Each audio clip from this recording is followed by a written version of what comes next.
And also, Peter, I have seen, I mean, in my practice, I mean, maybe around 7 years, I have seen, survivors, especially, they often, get into this mode of minimizing their own pain Mm, because there was no event, no solid event, that they can pin on. And it's almost like them getting into the mode of self gaslighting.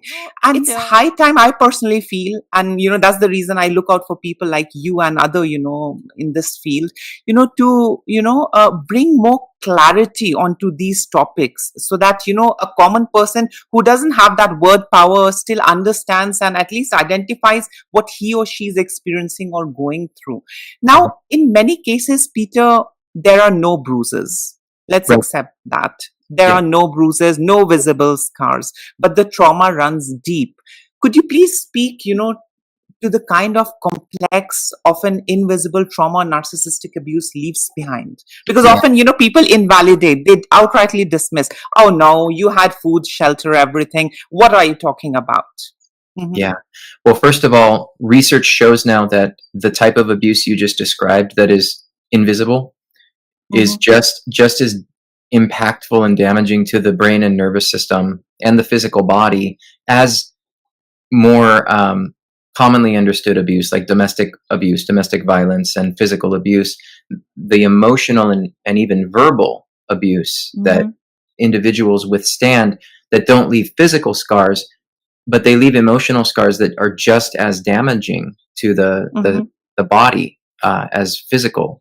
So we've known that now for years. That's not something that can be denied. People still tend to misunderstand that it must not be as bad because it's not physical, but that's just not the case.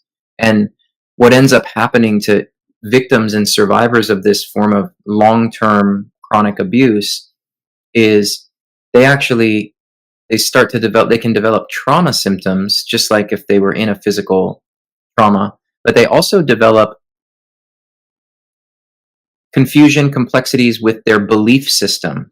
So things start to happen to them where they have contradicting beliefs, or they start losing touch with figuring out what's real and what's not because of all of the manipulation that's chronic. They're constantly questioning their reality, and like you said, the self gaslighting.